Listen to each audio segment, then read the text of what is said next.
tell football season is around. Yeah, that's why we used to see everybody gone. All right, so we're back in our study in James, in chapter 4. The title of the message is Why All the Wars. Tonight, James is going to share with us why we live at war and conflict with people both in the church and the world we live in. Okay, when I say in church, I'm talking about this, the world we live in. I'm not only talking about the world, I'm talking about our family, our friends, our co-workers, because that all happens, and it's kind of funny when we find out the reason. So I started to kind of like go back and look at the different wars that we had as a United States. We had tons of wars. I mean, you can't even count them. It's a lot. And then, when I started to look at that and go, wow, got all this going on, I started to think about the wars that we have between families and friends. I'll share with you folks that recently I'm dealing with two families that are just divided and struggling. We look at all these different things, not only families, get marriages, my wife and I, we're going through our stuff and we're trying to get everything together and all that stuff. And there's other people that's going through the same thing. And one of the things I started to think of when I'm working on the message is that these wars all come from one word, and it's called relationship. It comes from us. So, the crazy thing is that when we look at all this, we're going to find out that we have a big problem. Alright? There's no quiet, peaceful place anymore. Even when you feel peaceful inside, somebody is always going to come and burst your bubble. Something's going on, maybe anything, you're unhappy and somebody on the road just took your joy away, or you get one text that just stole your joy, on a family member acting up, that stole your joy, it just goes on. It's like every time you think like, and then you go, it's like that, it's crazy. Why do we rub each other the wrong way so much? Why do we do that to each other? It's really crazy, huh? Have you ever been around, have you ever thought how beautiful, and I love to say, how beautiful the world would be if everybody would have just get along? Right? You think, wow, they all just got along, this would really be a nice place. And you probably say in your mind, yeah, if nobody got me mad, nobody irritate me, right? Yeah, this would be a good place. And right away, I don't know about you, but when I was working on the message, I started naming people, right? Because of this, them, because of this one and that one. And then I'm working on the message and writing stuff down and get some insight and go, okay, I really like it. I'll grab this and throw this in, and I'm like, oh, maybe I should throw them back out. Yeah? Why? Because if you are like me and you're seeing same thing I've said, I'll just make up names, okay, so nobody get offended, if Vaughn never be so irritating, my life would be great. If Paul wasn't such a jerk, my life would be great.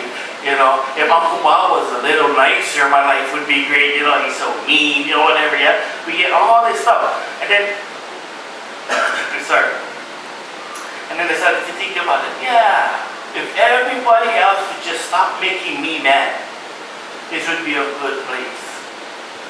And I don't know if you guys thought about that. I'm like, yeah, that's right. Well, I'm sitting there and I'm being self-righteous, and then all of a sudden, the Lord goes, the problem is you. And I'm like, no, I never tell them make me mad, right? I never tell them say what they said. They're not even thinking, they just said what they wanted to say, not even concerned about my feelings, right?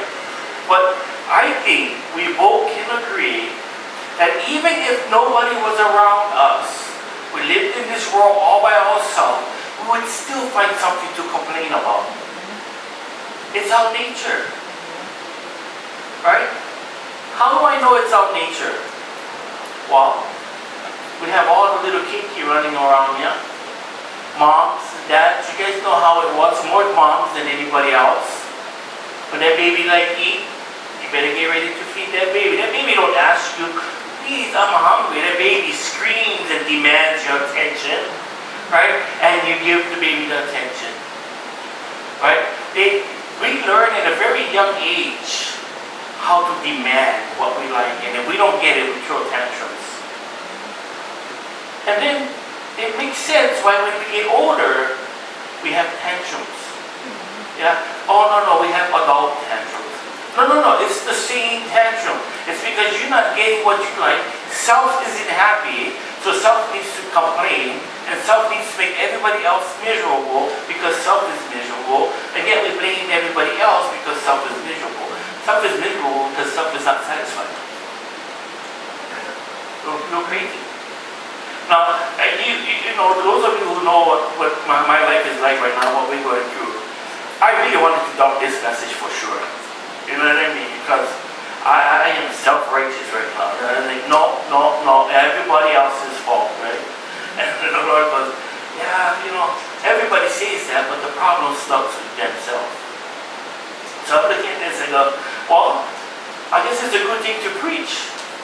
Because everybody was going, yeah, guess what? You're part of the deal, right? The misery you're having in your life, the frustration you're having in your life is because a lot of times we are selfish. We're not getting what we like the way we want it, and we don't want to listen to what God says. We don't want God. So we're going to look at James. He's really somebody I wanted to, if I could grab his neck, I would want to grab his neck this week. And shake him up and tell him, can't you change it to another time? Because, you know, it's really crazy. Because we spend so much time fighting, right? Thinking that, you know, we're going to fight everybody else, but what we're really doing is we're fighting ourselves. Right? Our fight isn't with, you know, Lonnie. My fight not with Lonnie. My fight is with me. I have issues I need to take care of. He goes, oh, no, but I'm perfect. Oh, that's the issue. But you're not perfect. Yeah? Because the issue a lot of times is the demanding of our own way. Now, to be honest, each of us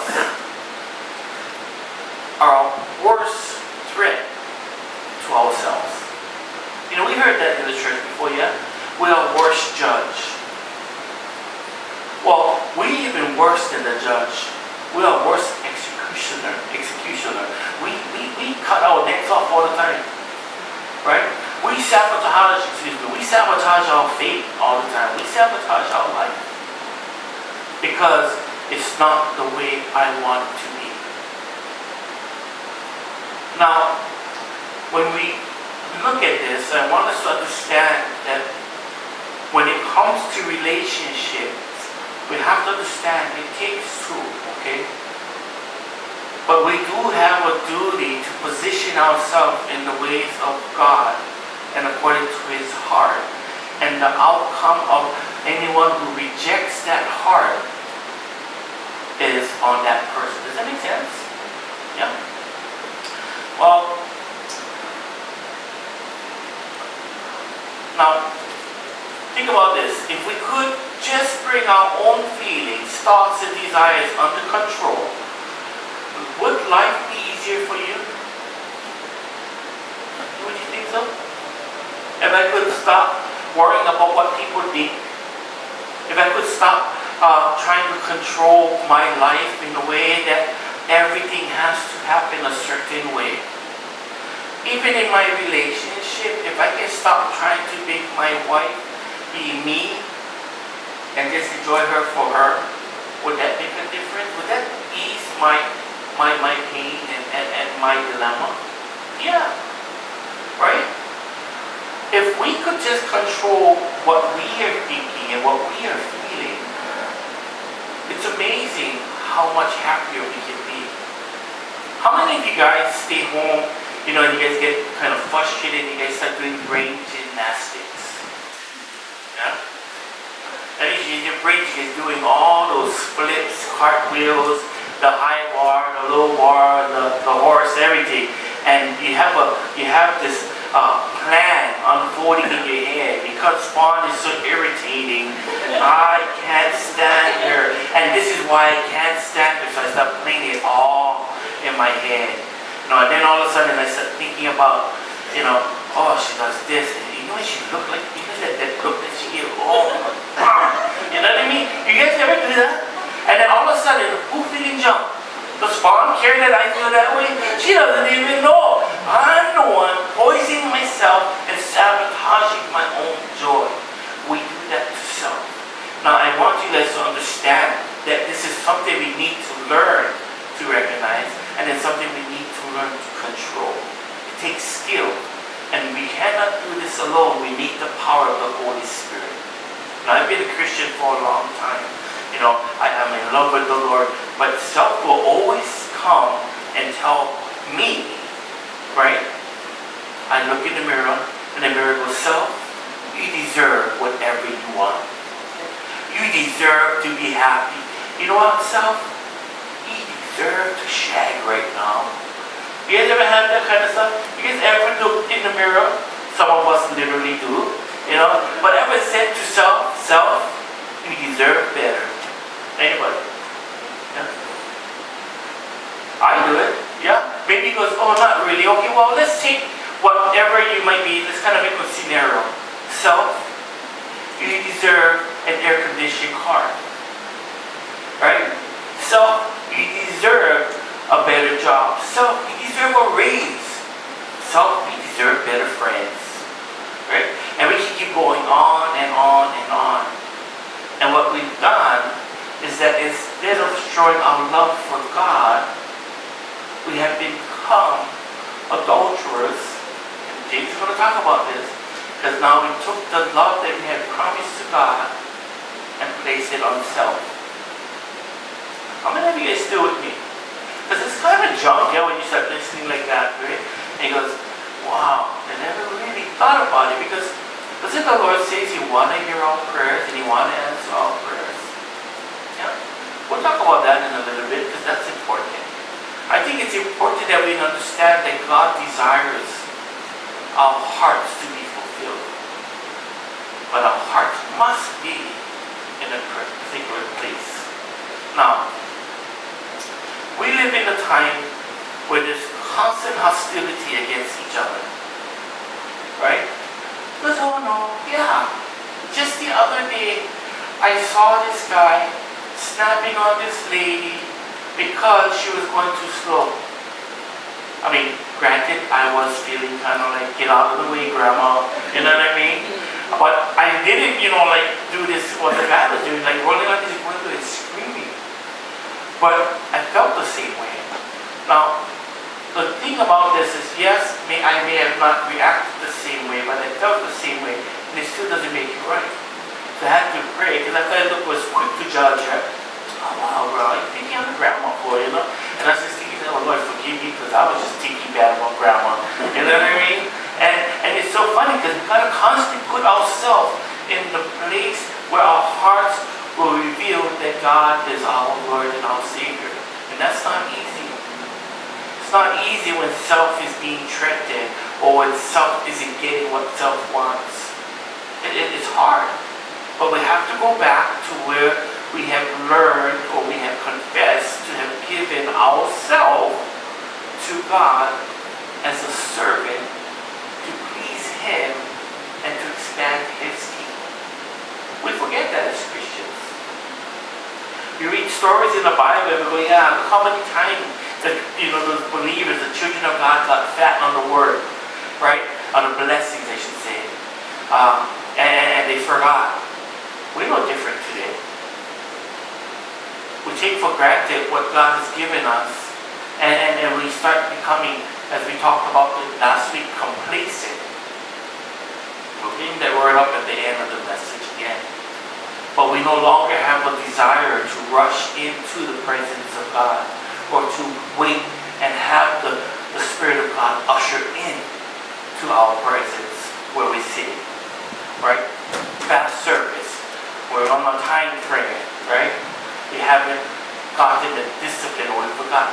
discipline that we move according to God's time and not our own.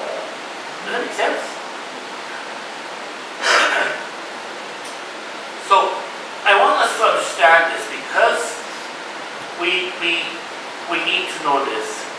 We're in a time where Satan has authority, and his job is to put a wedge in any type of relationship that reflects the relationship that God has for his creation. Marriages, friendship, believers, you will constantly have these wedges trying to rip open that relationship so that the enemy can destroy it.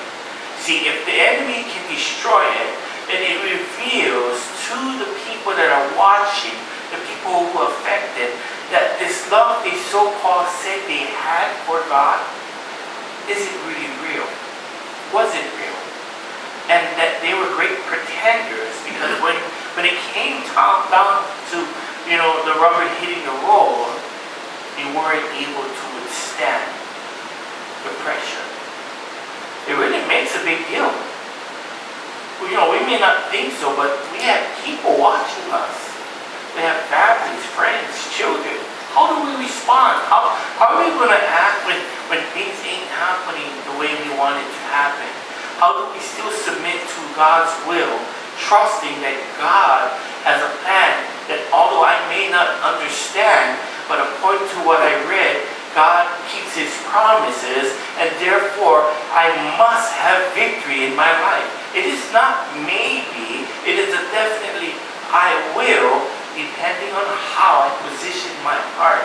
You see, we talked about this before, and I wanted to make sure everyone understands. The promises of God is conditional. It is conditional. It's conditional, meaning that it is based on your relationship with God. Do you believe with all your heart, all your mind, all your soul, all your strength that he is Lord and God, regardless of what happens in your life, regardless if your whole world turns upside down, you are in love with him? If your heart is in that position, I guarantee you this one thing, that God's word will fulfill itself in your life. What is one of the promises? The promises that we all should be hanging on. I have good things in store for you, not disaster. Right? And I don't want us to say, oh, then how come this didn't happen and that one happened? It doesn't always happen because you are not faithful. Sometimes it happens because, one, other people who claim to love God isn't faithful. And then remember now, we live in a world where people have rejected and don't want God. So the promises and the authority and the ruling of their life isn't the same that is aligned with God, but one that is aligned with the world, and the world says self deserves whatever self wants. So there's problems. Let's read James chapter 4. We're going to do 5 verses and we're going to break this down a little bit and see what God would have us learn. So it says in James 4:1, what is causing the quarrels and fights among you? Don't they come from the evil desires that war within you? So, I really loved it. When I read that, I was like, wow, man, talking about self. The wars, the fighting, doesn't it first start here? We're the one that's having an identity crisis, if you would. We're not having what we want, the way we want it, and whatever. Because of that, we start desiring other things. In fact, we're no longer satisfied with what God has placed in our life because we're no longer putting our trust in God, but we're complaining. Well, Christians do this a lot, right? How many of you guys ever do this? I serve the Lord, I love the Lord, then how come my life is like this? Anybody? Yeah? Yeah. Thank you for being honest. You go time at 2 you go. Yeah? Isn't it true? It doesn't matter how old you are in the Lord, but isn't it true that we can tend to sit there with Lord, I love you with all my heart, I serve you. I desire you. So why is it happening? Well, a lot of times we can tend to lose focus on the heart of God. I believe this. I was just talking to someone today. Yeah. Because there's times in my life where I wanted to walk away from the church. Yeah, you guys heard this story. But not only walk away from the church, but because of what I just said, Lord, if I have given up so much of my life and then tried to be responsible, then why is my life sucking right now? That's the truth. And I told myself this, and I was sharing with this person. I told myself, well, you know what? Maybe God just wants this to end, right? And when all this is done, I won't stop serving the Lord. I'll just do it someplace else. And I started to think about that, and I started just praying to the Lord, at a time when I already had a mindset of what I believed self needed to do. And as I started to just read the Word, and this message, what is causing the quarrels and fighting among you? And I started to just reflect. I said, so what is causing the fight in me? Because that's what a battle is. My battle is here. My battle is here. Right? It's all it is. And I have to reflect. And, then it says, don't they come from evil desires that war within you? When they say evil desires, we can tend to think like real pilau stuff. But it's not necessarily pilau stuff. Remember the saying, just because it's anything that shines is a gold. So it can be good. It just may not be good for you at this moment. And so we have this battle about what self-belief should be happening.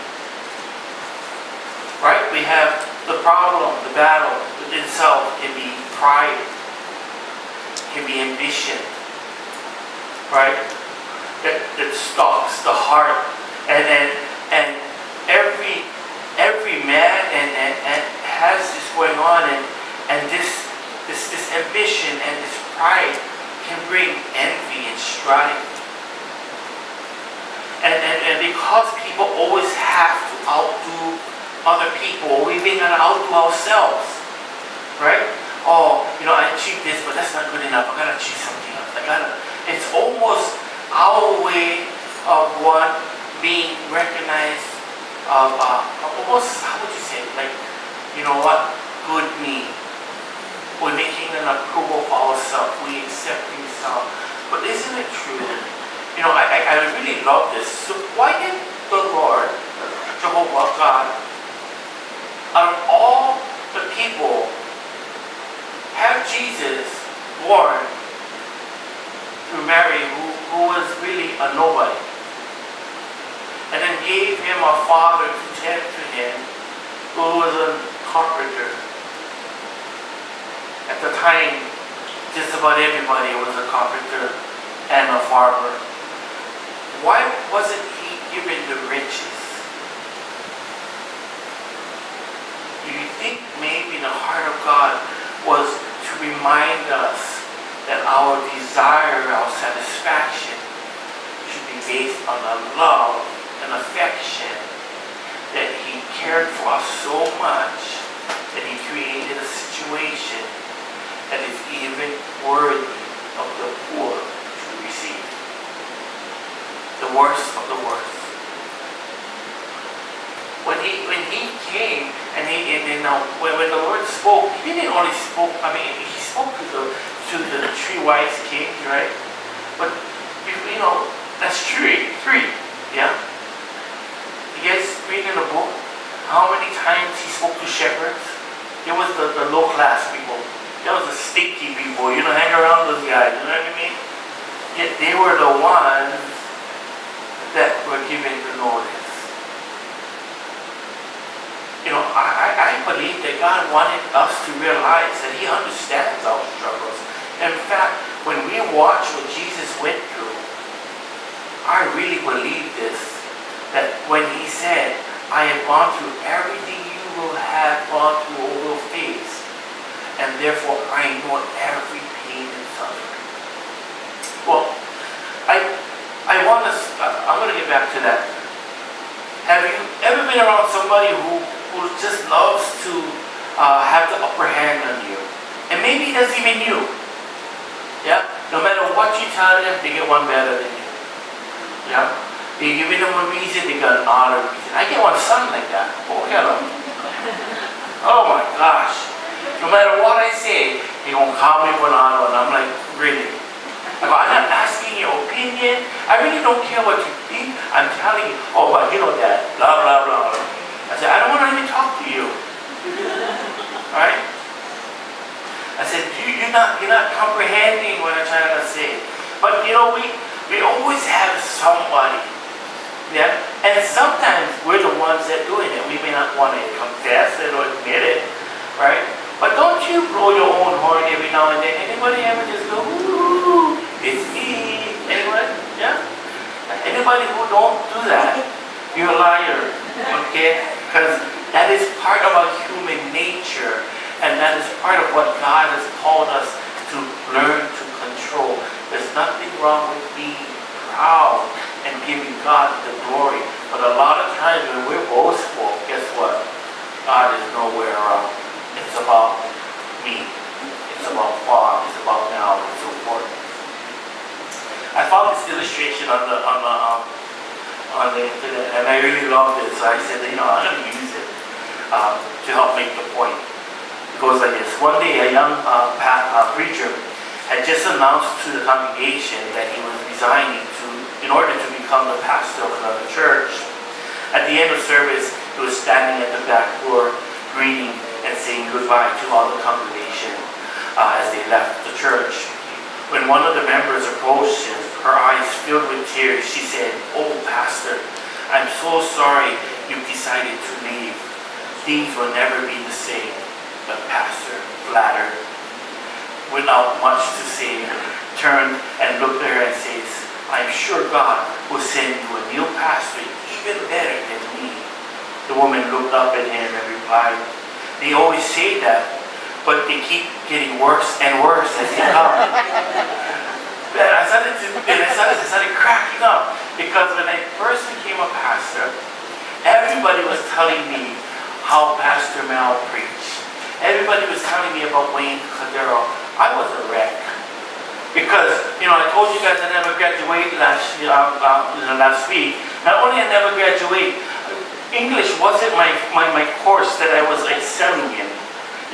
Even Pidgin I failed. You know what I mean? I was a broken Pidgin. Broken Pidgin. All these guys telling me, "Oh yeah, but now this and Wayne Cordero this and Ralph Moore this," and I was getting anxiety.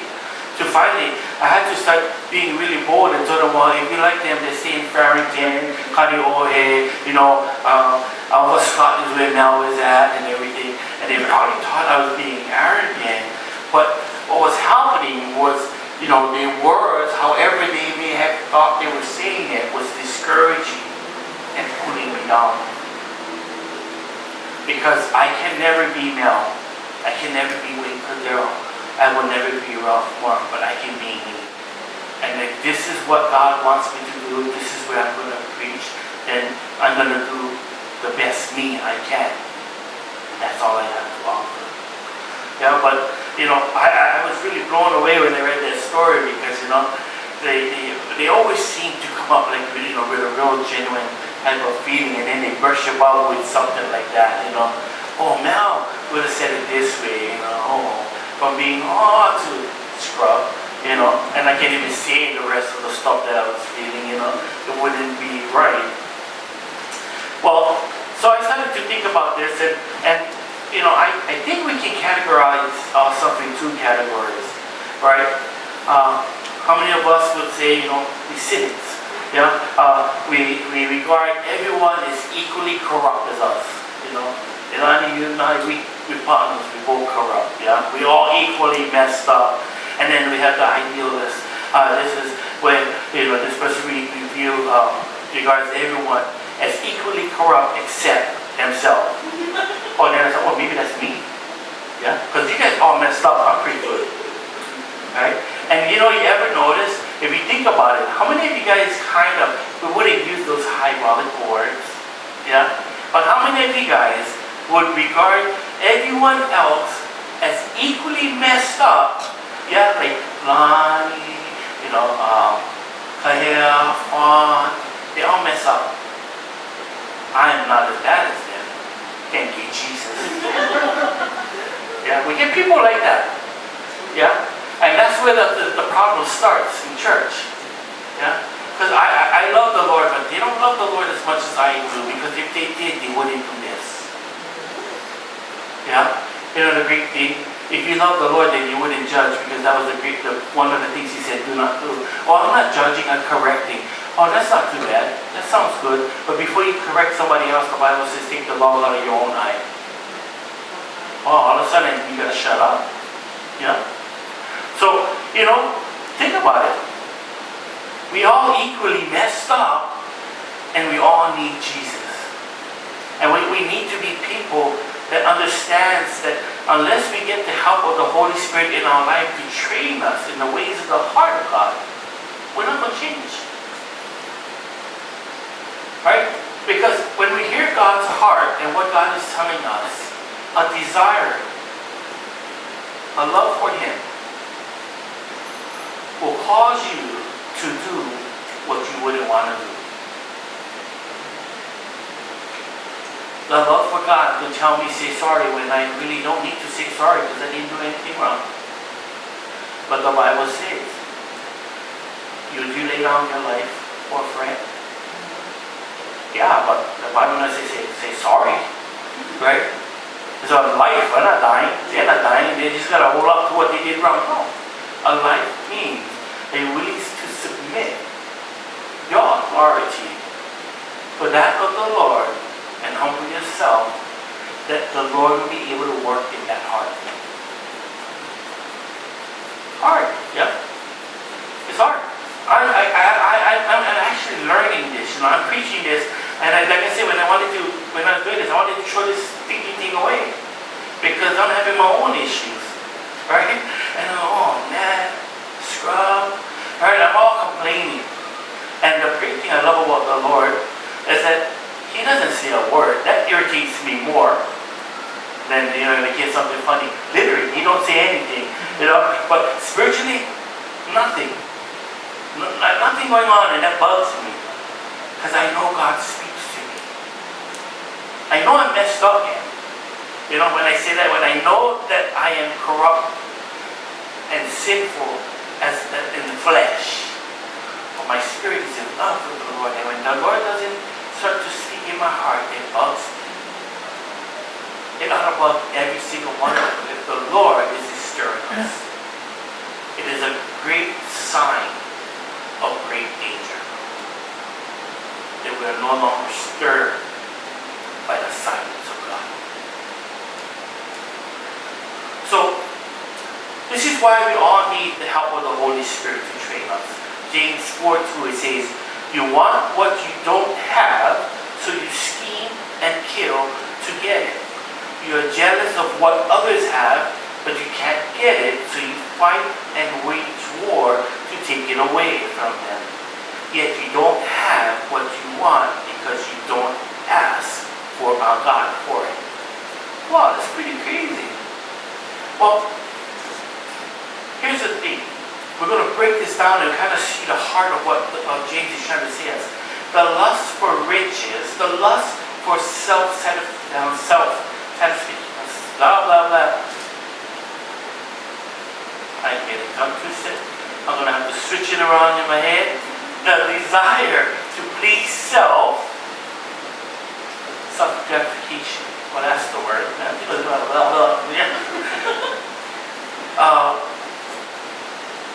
Is the problem that we start having. This is what he's saying. Our self is desiring things. And because we don't get what we want, and this can come in any avenue, right? Can be in relationships, can be jobs, can be pay raise, can be friendships, can be anything. I'm not getting what I want, so I need to plot and scheme on how to make it happen. And so, this lust for riches causes us to head west, if you would. And I say west because what we do is, do you guys remember the time when they had the gold rush?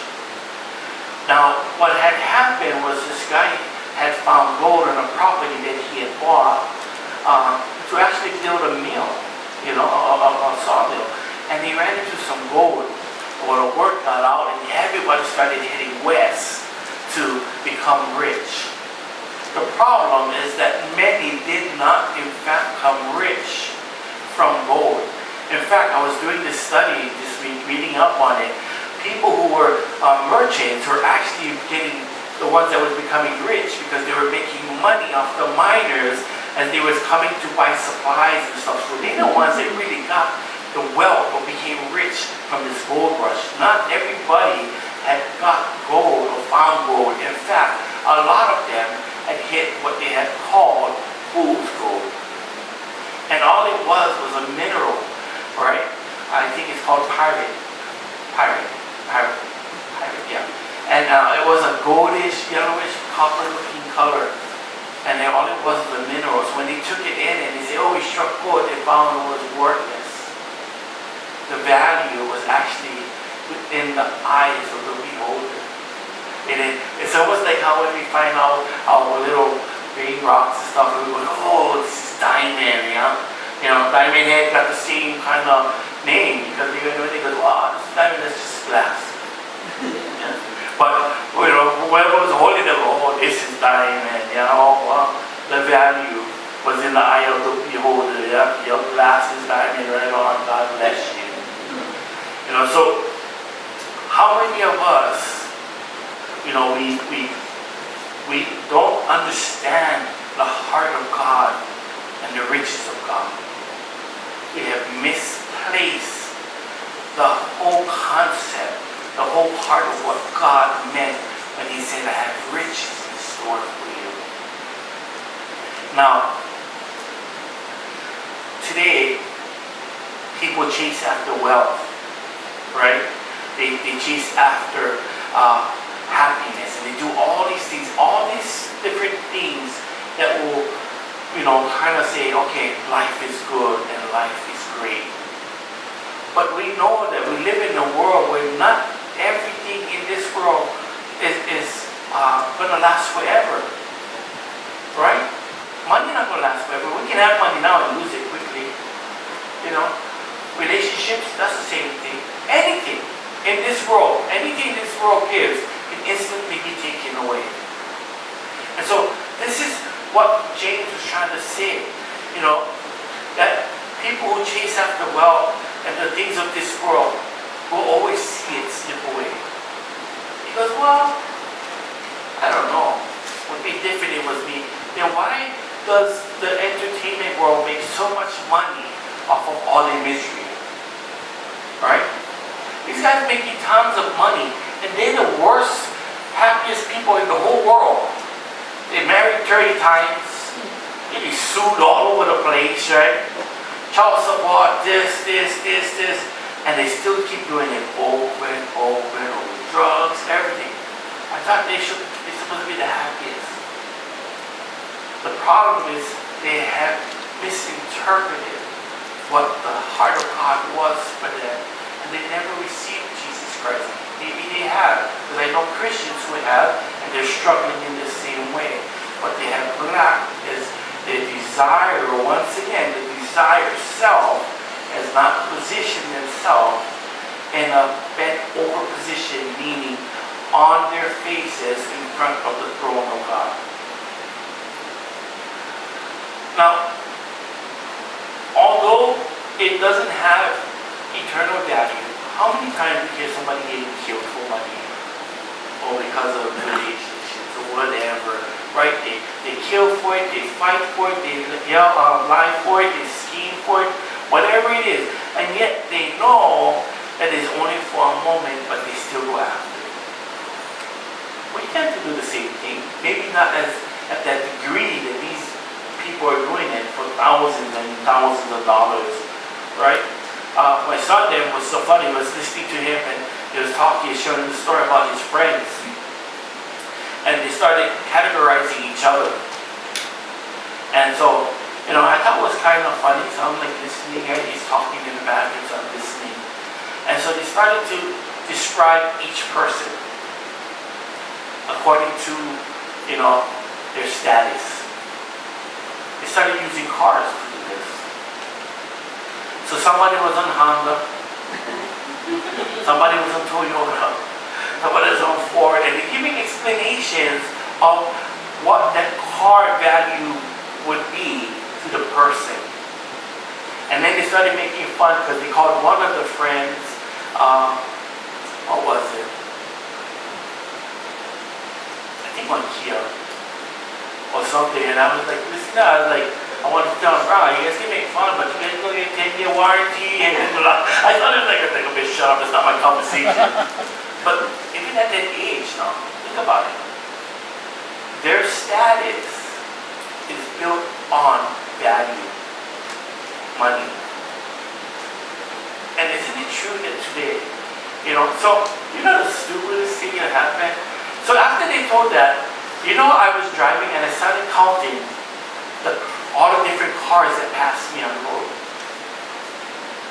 And the two most driven cars in Waianae, and I may be wrong, you guys can go try, is Nissan and Toyota. Honda right behind. Right?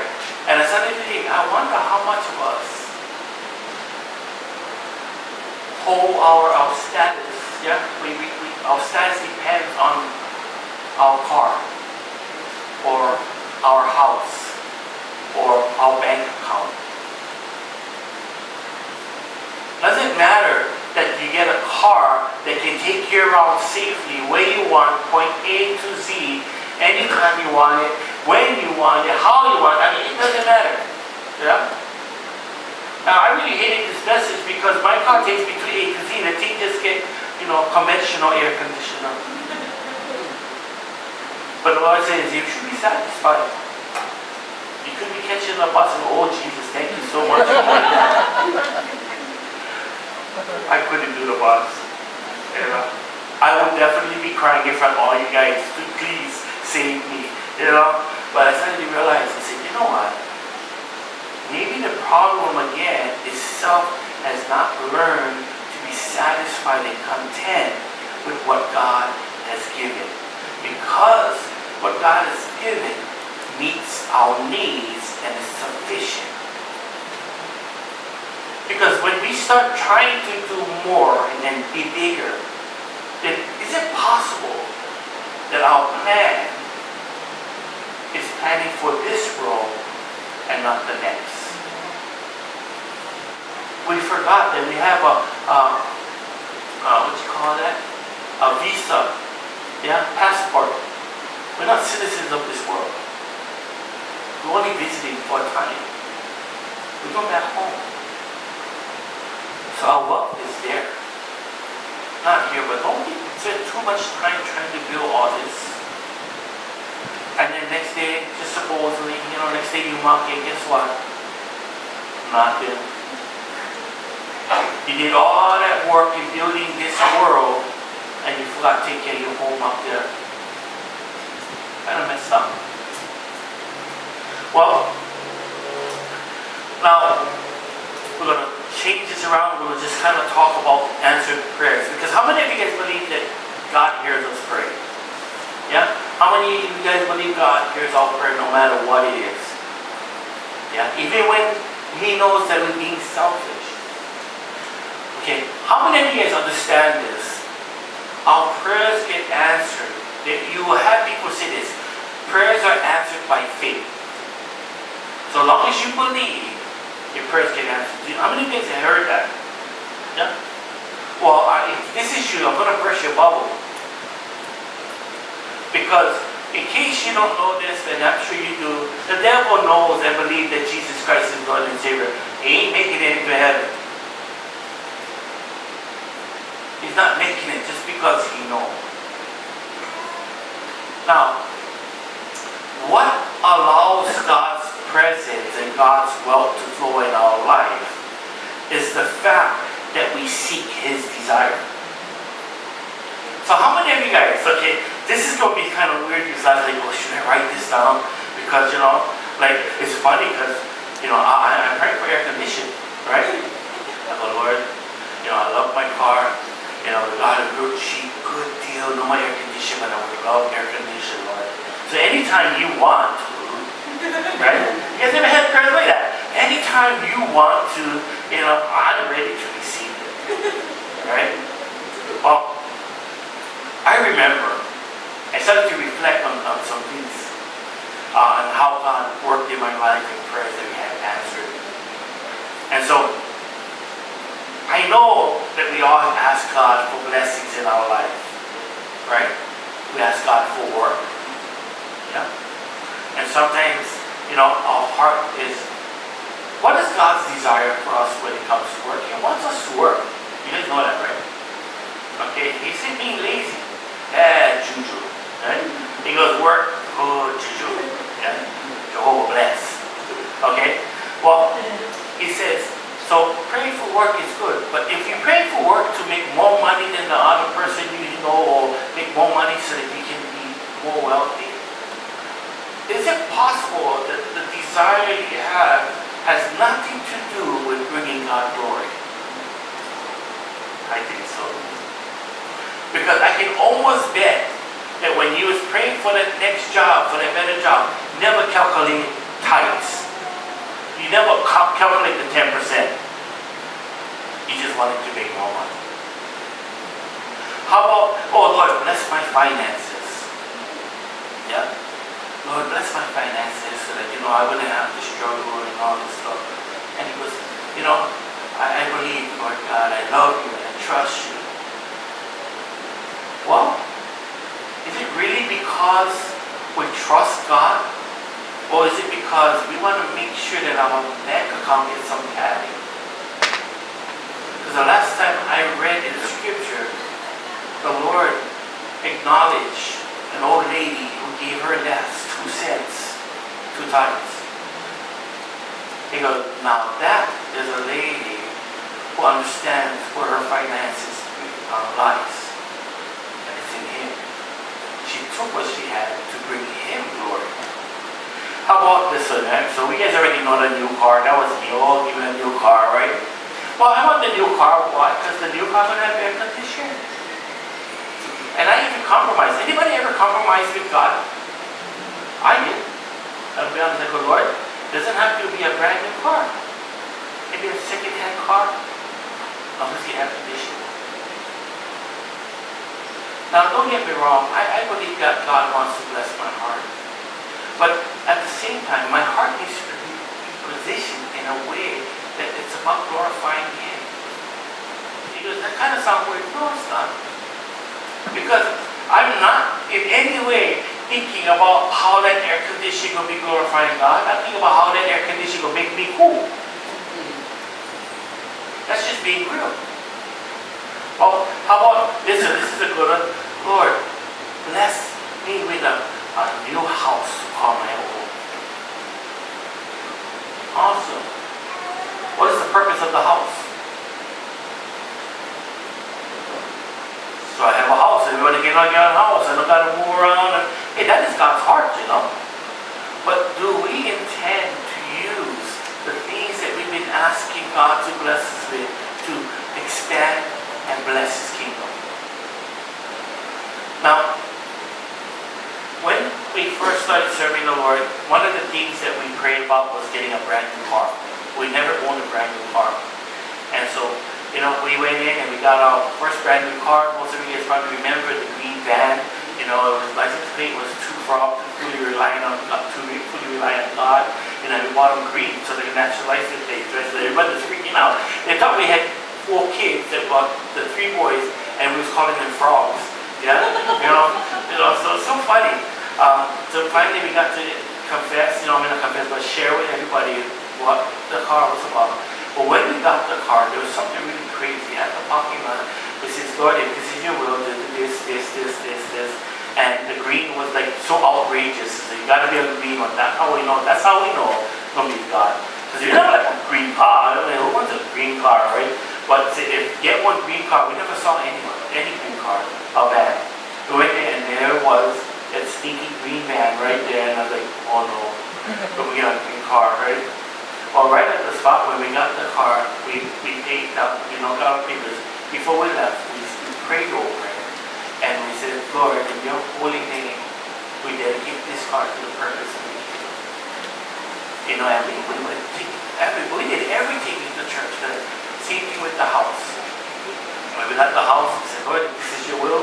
We got the house, we got there, we dedicated the house, we prayed over it, we dedicated it to the purpose of the Lord.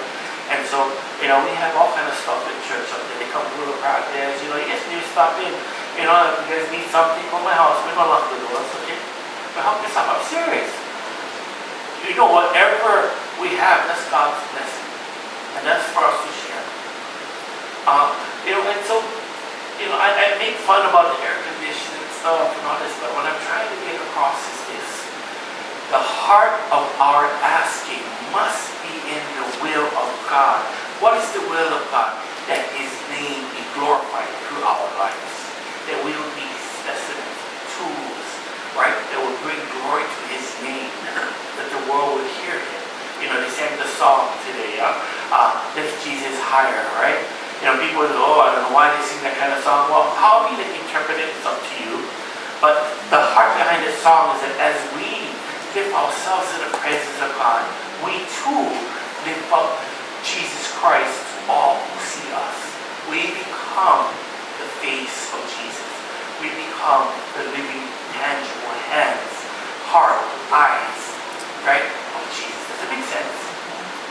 So, many times we go without unanswered prayers, right? Because you probably go, oh man, a bunch of unanswered prayers. I really want you to think about it. Because there's two reasons why God will not answer prayers. One is if it's all about self. And the other is if it isn't right for you. You go, oh no, but it is good. I know it's good. Well, the best way to describe this is those who have kids. We know that our kids think everything is good for them, right? Because they want it. But just because they want it, we know it's not good. And so as parents, what we say, no. Do they get angry? Yes. Do they retaliate? If they're smart, they don't. Right? But do they plot? Do they talk behind your back? Definitely. How can I say that? I was there. Right? I was a kid before. And I used to think about it and say things about my mom and dad.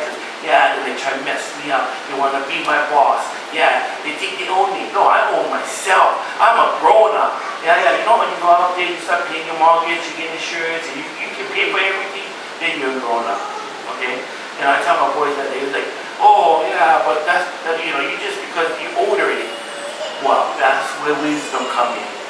Yeah? Because I was just like you, thinking I could handle everything, and I couldn't. So, God knows that there are some prayers we ask Him for that we shouldn't have because it's not good for us. Our hearts are not ready for it. Our minds are not ready for it because we're not going to handle it in the way it should be used, and it's more destructive than beneficial to us. Right? So, why? James gives us this real reason, right?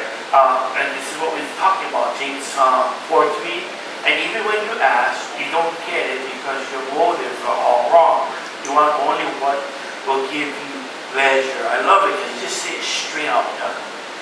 Isn't it true that a lot of times if we sit down and we think about our prayers, a lot of times our prayers are all about us, about what we want.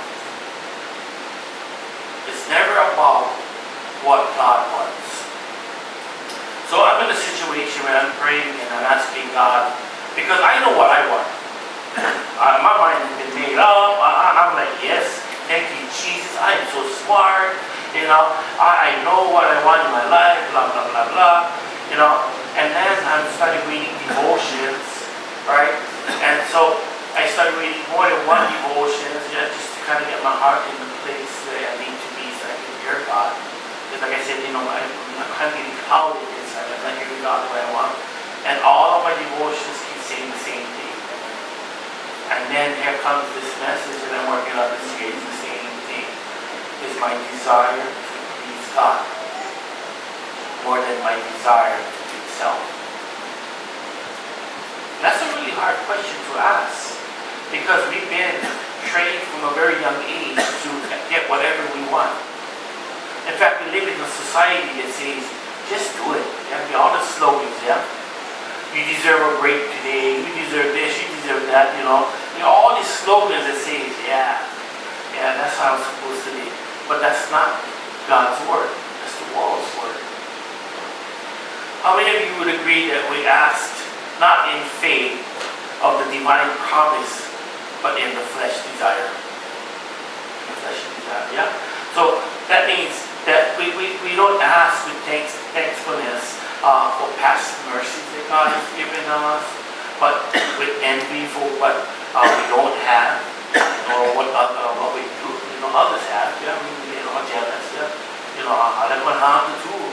I know how to drive one Hyundai. You know what I mean? That H not straight up. That one's not the same. That means cheap. That H. Yeah.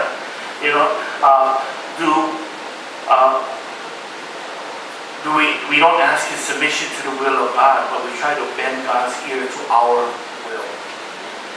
Yeah, you guys ever do that? Yeah, I'm pretty sure you do. Yeah, because I love the Lord, and I'm saying that I love the Lord more than you, but I've trained myself, and every now and then I try to bend God's ear by, Lord, that air condition, Lord, ooh, it's so hot in Waianae, bending the Lord's ear. And He's like, you bet them all you like. You're not ready for it.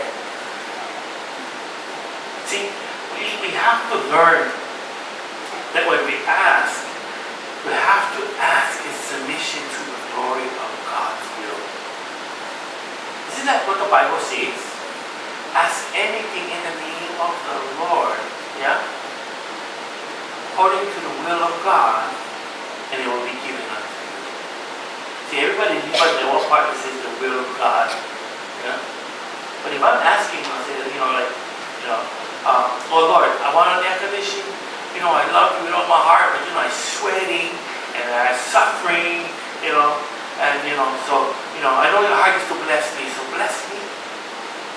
What does that have to do with God? Nothing. Nothing. Does God like me, want me to sweat? With that kind of attitude, yes. He wants us to humble ourselves before Him. That we would ask in humility. It says, Lord, man, I'm struggling with this, I need your help. I even made some deals. What's so funny? I made a deal. Anybody made deals with God? I went off of it, I'm jumping my topic from my other part later. Anybody ever made a deal with God? Lord, if you bless me, I will do this. Anybody? Yeah. So, me, being me, I'm trying to bend God's ear all the time, right? And I said, Lord, you know that I am a very aggressive driver. If you bless me with air condition, I will behave. After I said, I started laughing, right? Because I know I'm a liar. If I know I'm lying, the Lord definitely know I'm lying. And I was like, oh Lord, you know that was a lie. And I'm cracking up driving. Right? I'm sweating. I'm sweating and driving. And I'm laughing because I was like, you're so stupid. You think God doesn't know you're lying? You know you're lying about it. Because that's who I am. You know what I mean? I am a aggressive driver. Air conditioning would just make me more happy. More aggressive. Yeah. More energy. Maybe that's why the Lord says, no air conditioning for you, boy. But, it's so funny how we tend to bend God's ear. James 4 says, the adulteress. And it's not like the adulteress, the adulteress. Yeah, it's like that. The scripture is like crazy. Don't you realize that friendship with the world makes you an enemy of God? I say it again. If you want to be a friend of the world, you make yourself an enemy of God. Ooh. That's pretty heavy stuff. You see, James is just coming straight out and he's talking to the church. And he's talking to us today. If we claim to love God, but we have taken that love and then turn it to the desires of self. You know? Because self is easy to explain. Self desires whatever the world has. Really simple. Yeah? You don't sit down and go, self, I desire self to be happy. And just be here, just sit down and enjoy the breeze. No. Self, you deserve that air-conditioned car. Self, you deserve more money in your bank, right? And so what happens, in order to get those things, you need to position yourself where you're no longer spending time with God. You're busy working 2 jobs, 3 jobs for a house you never sleep in, a car you hardly ever drive. I mean, you get more anxiety than anything from the car because you're afraid if you park in here, somebody might scratch it. You know, oh please, don't even dare step in the car with dirty slippers, dust that slippers off, and don't even think about stepping in there if it's raining. You wet, you need to get to us home. Right? I mean, my gosh. Right? We all of a sudden we worship all the things instead of worshiping God's heart. So James is telling them, you know, you adulterers, you don't realize that friendship for the things of this world makes you an enemy of God. Why does it make you an enemy of God? Because it steals your heart from God. What was the first commandment? Love the Lord your God. Yeah? Above all else, there's no other God. You cannot worship another God. He tells you, I am a jealous God. So when we take this love that we have all committed, yeah, dedicated to Him, right? Everybody here, just raise your hands, okay? Because if not, I'll pray for you afterwards. How many of you have received Jesus Christ as Lord and Savior? Amen. So all of you made the same commitment I made. Lord, I dedicate my life to you. That means, Lord, I give you my life.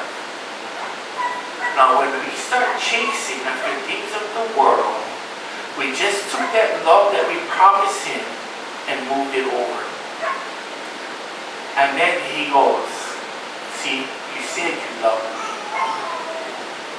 I love it because James says it really boldly, you adulterer. You're messing around with me. You say you love me, but you love something else. And it doesn't have to be, it can be anything. Money, lust, can be cars, can be house, can be anything, can even be health. Anything. Right? So I love it because he goes, you know what? I will not tolerate that.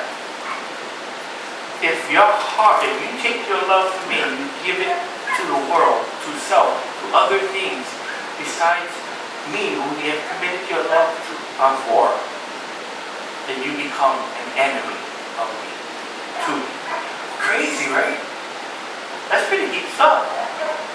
Well, you know, unless you're kind of in that type of situation, it's kind of hard to put that in mindset. But then when you think about it, it is easy. When love is betrayed, doesn't that love relationship become a hostile relationship? And relationship that deals more with enemies than with friendship. You know? James 4:5 says, do you think the scriptures have no meaning? They say that God is passionate, that the Spirit He has placed within us should be faithful to Him. That's the NLT. Let's read the New Century Version, and it says this. Do you think the scriptures means nothing that says the Spirit that God made to live in us wants us for Himself alone? See, God doesn't want to share His love and our love with Him. It's just for Him. And that's one of the battles that we're going to have to continuously do. That's why it's, you know, a lot of times it's crazy. Because, you know, when you think about it, it refers to this relationship with the Lord is referred to a marriage. You don't think much of it, but in a marriage, there's a lot of dependency on each other and a lot of submission to each other, a lot of understanding, a lot of, you know, biting your tongue, a lot of, you know, just saying, okay. I mean, it's crazy, right? But the Lord is saying, I don't want somebody to just be a robot and just answer me. I want you to be who you are, but I want you to be in love with me so much that your one desire is to please me. So, this is the part where I was talking, and I started to think about this.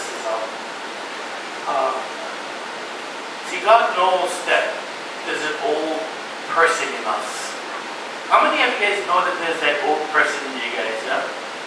Because if you don't raise your hands, then that old person just popped up and showed you that you're a liar. Right?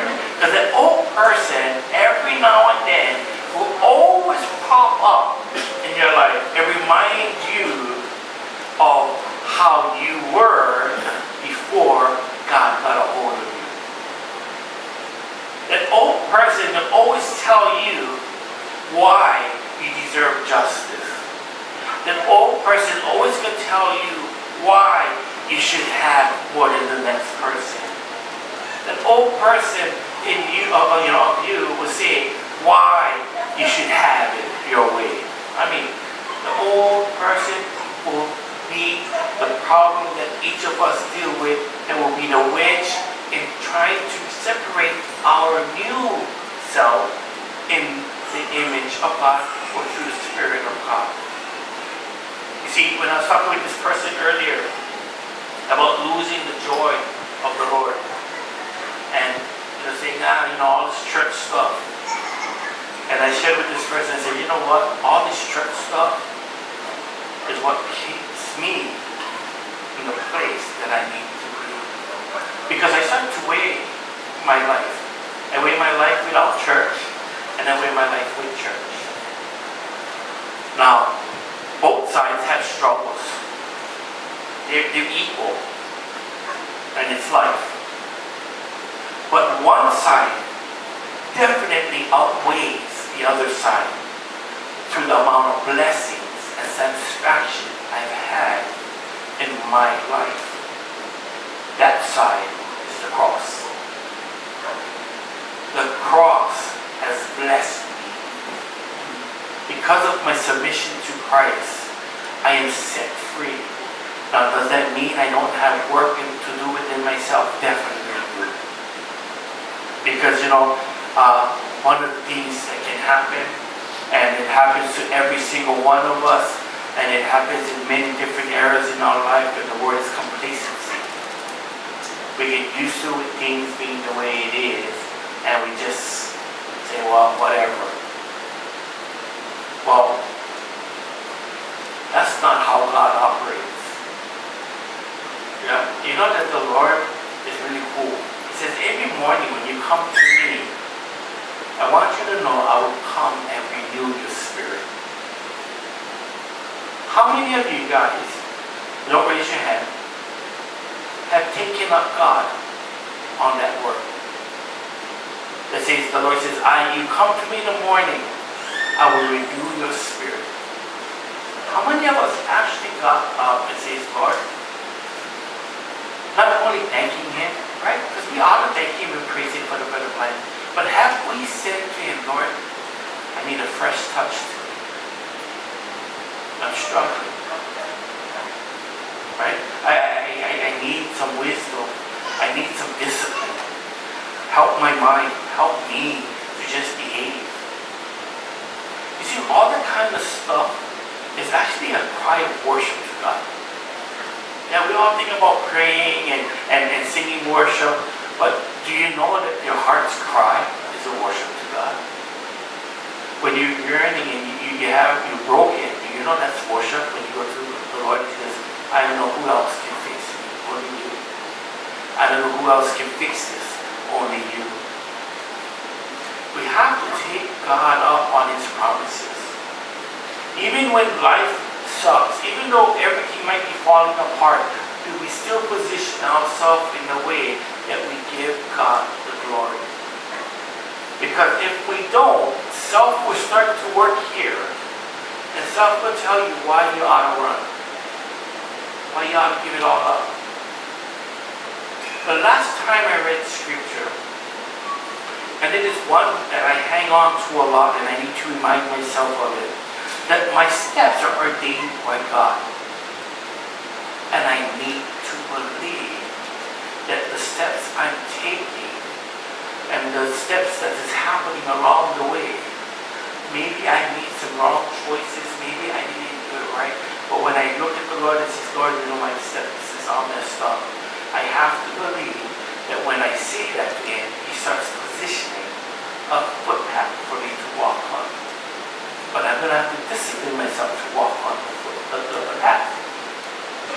Does that make sense? Yeah? So, you know, when the saying we have, they say, oh, old dogs cannot learn new tricks. It is so good you're not one dog. You can learn new tricks. Yeah? You're children of God. So let's not allow that mindset to keep us from becoming all that God has for us, or embracing all of God's promises. We're made more than conquerors.